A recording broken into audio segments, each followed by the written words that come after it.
हे आपका स्वागत है। मैं विवेक बिंद्रा, मोटिवेशन स्पीकर और बिजनेस ट्रेनर। आज की चर्चा महाराणा प्रताप पे।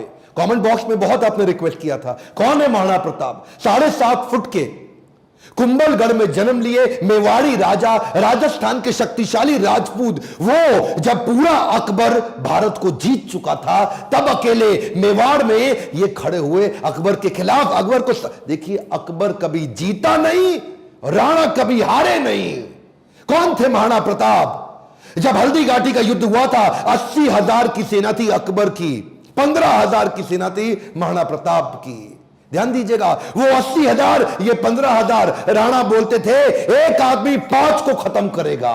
ध्यान दीजिए, अकबर की सेना में दम था। कम ऑन, अकबर की सेना में दम था, राणा के सीने में दम था। राणा कभी हारे नहीं, अकबर कभी जीता नहीं। शुरू से शुरू करते हैं। 9 मई 1540 को इनका जन्म हुआ कुंभलगढ़ में। महाराणा उदय सिंह और माता जयवंती बाई। माता जयवंती बाई इनकी न केवल मां थी, बल्कि इनकी पहली गुरु भी थी। बचपन से इनमें लीडरशिप क्वालिटी इतनी ज्यादा थी कि खेल खेल में ये बच्चों के लीडर बन जाते थे, उनकी टीम बना देते थे, उनके रोल, उनके गोल डिसाइड कर देते थे। और उसी समय अस्त्र शस्त्र, पूरी आर्मी की, मिलिट्री आर्मी की पूरी ट्रेनिंग ले ली इन्होंने। परिवार में कई लोग थे। सिसोदिया वंश में बप्पा रावल, राणा हमीर, राणा सांगा, राणा प्रताप, लेकिन महाराणा केवल राणा प्रताप को बोला गया। देखिए, महाराणा उदय सिंह की दूसरी पत्नियां भी थी। उनमें से एक थी महारानी धीरबाई, जो चाहती थी कि उनका पुत्र जगमाल राजा बन जाए मेवाड़ का, और बाकी पत्नियां चाहती थी कि उनके बच्चे राजा बन जाए। यह था परिवार में टूट फूट। अकबर बहुत तेज था, वो जानता था कि बड़ा आसान तरीका है, इन्हीं राजपूतों को आपस में लड़वा दो, कुछ को अपने साथ ले लो, बाकियों को खत्म करना आसान हो जाएगा। वही हुआ, राजपूतों में आपस में लड़ाई हो गई। जब जब घर टूटेगा, तब तब पड़ोसी आके लूटेगा। यही हुआ, हर बार ऐसा होता आया है। ये पहली बार तो हुआ नहीं है। 326 बीसी के अंदर जब सिकंदर भारत आया था, तो महाराजा आम्बी ने पोरस को धोखा देके उनसे संधि कर ली। पोरस हार गए। मोहम्मद गौरी कभी पृथ्वीराज चौहान को ना हरा पाते, जयचंद उनके साथ मिल गया, इसीलिए पृथ्वीराज चौहान हार गए। ब्रिटिशर भी हमारे देश में क्या कर लेते, वो तो ग्वालियर के सिंधिया, इंदौर के होलकर, हैदराबाद के निजाम और पटियाला के राजा 1857 में इन्होंने धोखा दे दिया, इसलिए हमारा देश मार खा गया था। और इसी तरह मुगल भी महाराणा प्रताप को कभी हरा नहीं पाते। वो तो जब परिवार टूटेगा, तब तब पड़ोसी आके लूटेगा।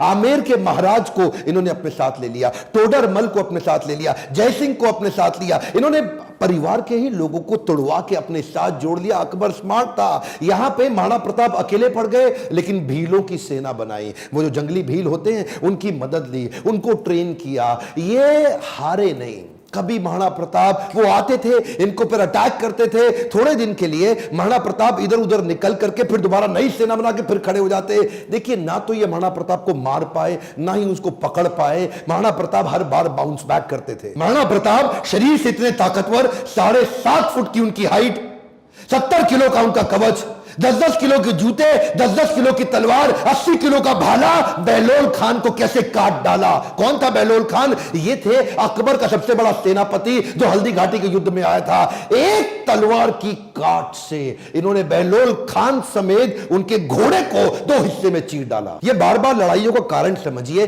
पॉलिटिकली और जियोग्राफिकली मेवाड़ अकबर के लिए दिल्ली से बहुत महत्वपूर्ण था। गंगा मार्ग के व्यापार मार्ग को यह पश्चिमी तट के साथ जोड़ता था। जियोग्राफिकली अगर वेस्टर्न हेमिस्फीयर से कुछ भी इंपोर्ट करना है, कुछ भी एक्सपोर्ट करना है, टेरिटरी से कोई सपोर्ट लेना है बाहर से भारत के, तो अकबर को मेवाड़ पार करना पड़ता था। मेवाड़ ऐसी किरकिरी बन गया, और ये मेवाड़ को जीत नहीं पा रहे, क्योंकि वहां पूरा भारत तो मान जाता था, और वहां महाराणा प्रताप अकड़ के खड़े थे। क्या है, एक्चुअली अकबर बहुत बड़ा था, और महाराणा प्रताप सेना के मामले में बहुत छोटे थे। लेकिन महाराणा प्रताप का वैराग्य जबरदस्त था। ये बाकी राजाओं की तरह भोग विलास, इंद्रिय तृप्ति इसमें नहीं थे।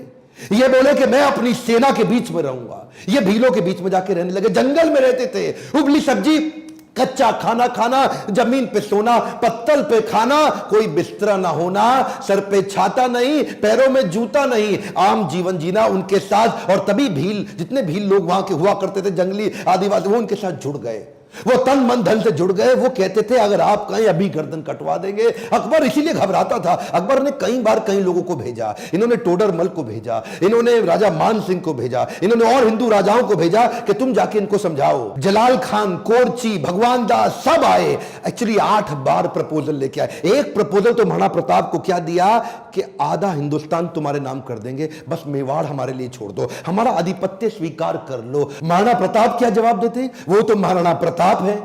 मारो मेवाड़ी सरदार, मेवाड़ी सिरदार, नील घोड़ा अश्वार राणा, सुने तो जय जय। जिस पे दो धारी तलवार राणा, सुनता जाजो जी। मारो मेवाड़ी सरदार, नीले घोड़े रासरार।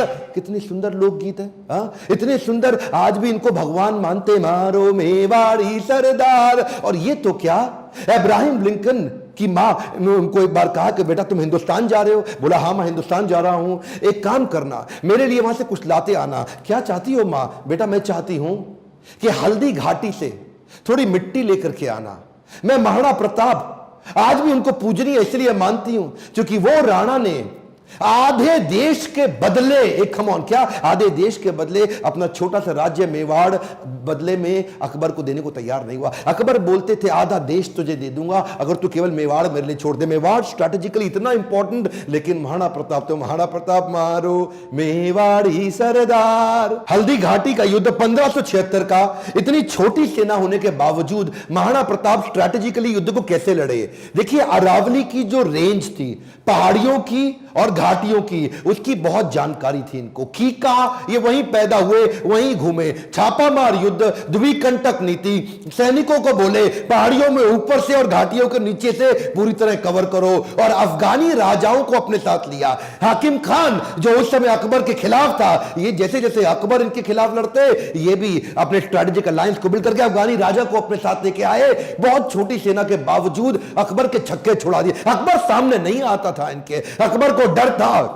इनकी तलवार, अकबर की हाइट कम थी, एक बार मारेंगे घोड़े हाथी समेत काट देंगे। चेतक इनका इतना पावरफुल घोड़ा कि उसके आगे ना सूंड लगा देते थे। हाथी कंफ्यूज होता था कि ये घोड़ा नहीं है, कहीं हाथी तो नहीं है। था साथी तेरा घोड़ा चेतक जिसमें तू सवारी करता था, थी तुझमें ऐसी कोई खास बात जो अकबर तुझसे डरता था।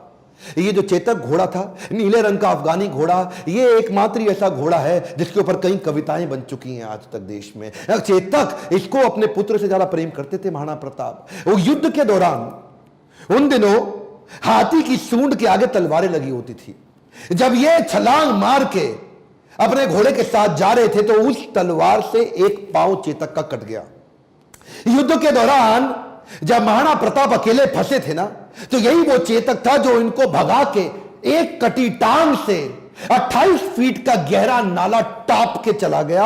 अपने राजा को पहले उसने बचाया और उस छलांग के कारण अपने प्राण त्याग दिए। और केवल चेतक ही नहीं, महाराणा प्रताप के पास एक हाथी भी था जिसका नाम था राम प्रसाद। राम प्रसाद की अहम भूमिका थी हल्दी घाटी के युद्ध में। इस रेख राम प्रसाद हाथी ने कम से कम 8 हाथी अकबर के खत्म कर दिए और कई घोड़े मार दिए। राम प्रसाद के आगे जो तलवार लगी थी वो बड़ी खूंखार थी। अकबर का पूरा फोकस था कि राम प्रसाद को किसी तरह अपने साथ ले जाऊं। अकबर ने 12 हाथियों का चक्रव्यूह बनाया और जो राणा प्रताप का राम प्रसाद हाथी, उसको कंट्रोल किया महावतों की मदद से और उसको किसी तरह अपने साथ ले गए बंदी बना के। ये राम प्रसाद, इस हाथी का बाद में नाम बदल के अकबर ने पीर रख दिया।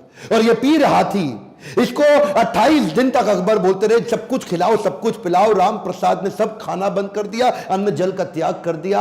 अपने राणा प्रताप से बिछड़ने के दुख में वो ना कुछ खाया ना कुछ पिया। 28 दिन के बाद वो राम प्रसाद हाथी जो कमजोरी के कारण इसने अपना शरीर त्याग दिया। क्या बोला अकबर? अकबर बोला जिस महाराणा प्रताप के हाथी ने मेरे आगे सर नहीं झुकाया, मैं उस महाराणा प्रताप का सर कैसे झुकवा दूंगा। 1580 में अकबर ने फिर ट्राई किया। इस बार अपने अब्दुल रहीम खान खाना, जो उनका सबसे शक्तिशाली सूबेदार, उसको सूबेदार नियुक्त किया इस बार अजमेर में। और क्या बोले, मैं तुम्हें जिम्मेदारी देता हूं कि तुम इस बार मेवाड़ को किसी तरह जीत के मुझे ला दो, मुंह मांगा इनाम दूंगा अगर महाराणा प्रताप को पकड़ लाए। इधर कुंवर अमर सिंह जो कि सेनापति थे महाराणा प्रताप के, उन्होंने अब्दुल रहीम खान खाना को कंफ्यूज करने के लिए शेरगढ़ के पास एक अटैक किया। अब्दुल रहीम खान खाना का जैसे ही ध्यान भटका, कुंवर अमर सिंह उधर उनकी बेगम सहित उनके परिवार को बंदी बना के ले आया, उनकी बहू बेटियों को ले आया। पर जैसे ही महाराणा प्रताप को बात पता चली, उनको बड़ी आत्मग्लानि हुई, बहुत बुरा महसूस हुआ। आज भी यह बात सब जानते हैं कि महाराणा प्रताप स्त्रियों की बहुत सम्मान किया करते थे। अब्दुल रहीम खान खाना की पत्नी, उनकी बेटी, उनकी बहू, उनके बच्चों, सबको पूरे सम्मान के साथ कहा वापस छोड़ के आओ, वापस लेके आओ, युद्ध जंगे मैदान में करेंगे, औरतों को नहीं, औरतों की इज्जत पूरी इज्जत से वापस करेंगे। हल्दी घाटी का युद्ध इतना खौफनाक था कि 300 साल के बाद भी आज वो हल्दी वाली मिट्टी, उससे खून निकलता था। आज भी तलवारों के जत्थे मिट्टी के नीचे से निकलते थे। इतना खौफ कि युद्ध के बाद भी सिक्का, करेंसी, मुद्रा अभी भी महाराणा प्रताप के नाम की चलती थी, अकबर के नाम की करेंसी तक नहीं चल पाई। अकबर इतना घबराता था उसके नाम से कि कहता था रात को सोने से पहले कोई महाराणा प्रताप का नाम मत लेना मेरे आगे। महाराणा प्रताप का नाम लो है तो रात को सपने में आकर के मेरे को डराएगा। महाराणा प्रताप का खौफ इतना ज्यादा। एक बार की बात थी, एक अफवाह उड़ गई कि महाराणा प्रताप जो है ना, वो अपनी हार स्वीकार कर रहे हैं और अकबर का आधिपत्य स्वीकार करने को वापस आ गए हैं। तो उन दिनों अकबर के राज्य के अंदर जो बीकानेर के राजा हुआ करते थे, पृथ्वीराज राठौड़, इन्होंने राठौड़ को बुलाया। देखो पृथ्वीराज, क्या खबर आई है, महाराणा प्रताप आने को तैयार है। अब उन्होंने हार स्वीकार कर लिया। पृथ्वीराज राठौड़ माने नहीं, उन्होंने चिट्ठी लिख दी। पृथ्वीराज राठौड़ ने तुरंत महाराणा प्रताप को एक पत्र लिखा और पत्र में लिखा कि मुझे विश्वास नहीं हो रहा यह बात सुन के कि क्या अब जंगल का शेर सियारों के साथ रहेगा, क्या सूर्य अब बादलों के पीछे छुप जाएगा, क्या चातक अब धरती का पानी पिएगा, क्या हाथी अब कुत्ते के जैसा जीवन बिताएगा, क्या तलवारें अब मयान के अंदर चली जाएंगी, राजपूतानी अब विधवा हो जाएगी। आपकी सौगंध, ये बात सुन के मेरा दिल कांप उठा है, मेरी मूछें तनी हुई नीचे चली गई हैं। कृपया आप ही बताएं ये बात कहां तक सही है। पृथ्वीराज राठौड़ का पत्र पढ़ते ही महाराणा प्रताप की आंखों में क्रोध से लाल हो उठी। महाराणा प्रताप कहने लगे, बादलों में वो क्षमता कहां है जो सूर्य को रोक सके, शेर की मार सह सके, ऐसे सियार ने कभी जन्म नहीं लिया। धरती का पीने के लिए पानी चातक की चोंच बनी ही नहीं है और कुत्तों की तरह जीवन जीने वाले हाथी की बात आज तक हमने सुनी ही नहीं। महाराणा प्रताप बोले, भूखा प्यासा रह के भी मेवाड़ की रक्षा करूंगा, अपने प्राण जाने दूंगा पर मेवाड़ नहीं जाने दूंगा। बहरहाल इसी दौरान अकबर को समझ आ गया महाराणा प्रताप को मैं हरा नहीं सकता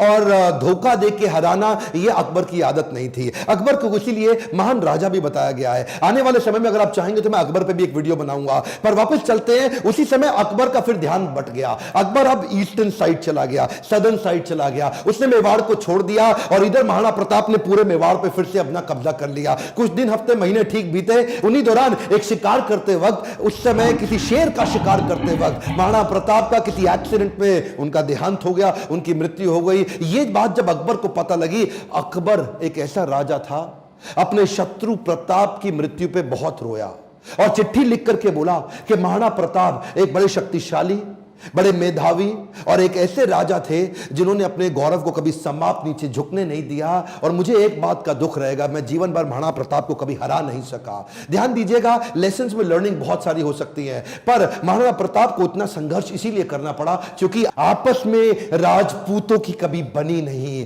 ध्यान दीजिएगा, जब जब घर टूटेगा आपका पड़ोसी आपको लूटेगा। सिंपल सी बात है साहब, जब जब भारत बटा है तब तब भारत टूटा है। वैसे तो अब इस समय इलेक्शन आने वाले हैं, मेरा फोकस पॉलिटिक्स पे नहीं है, आपकी ग्रोथ और डेवलपमेंट पे है, पर फिर भी ये आप किसी तरह आरक्षण से, जाति से, धर्म से अगर ऊपर उठ सकते हैं, क्या आप हेल्थ की, एजुकेशन की, ग्रोथ की, इकोनॉमी की, नेशनलिज्म की बात करते हैं? अगर नेशनलिज्म बिल्ड होगा, अगर पूरे देश का फायदा होगा तो खुशहाली सबके यहां आएगी। देखिए ध्यान दीजिए, अगर देश में खुशहाली आएगी तो फायदा पूरे देश का होगा, 1, 2, 4, 8 का नहीं होगा। मैं आपको एक रिक्वेस्ट करूं, बाकी सब ठीक है, लेकिन महाराणा प्रताप के इस वीडियो को, जो कि हमारे कोर्स कैरिकुलम में पढ़ाया नहीं जा रहा, इनके बारे में एजुकेशन सिस्टम में बताया नहीं जा रहा, क्या आप इनका वीडियो पूरे देश में फैलाना चाहेंगे? राष्ट्र हित में आप इस वीडियो को व्हाट्सएप ग्रुप में डालिए, let people know and understand about Maharana Pratap. Akbar कभी जीता नहीं, प्रताप कभी हारे नहीं। अकबर की सेना में दम था, प्रताप के सीने में दम था। मेरे साथ जुड़े रहने के लिए, चैनल को सब्सक्राइब करके वीडियो को लाइक और शेयर करने के लिए हर बार की तरह आप सबका प्रेम से बहुत बहुत धन्यवाद।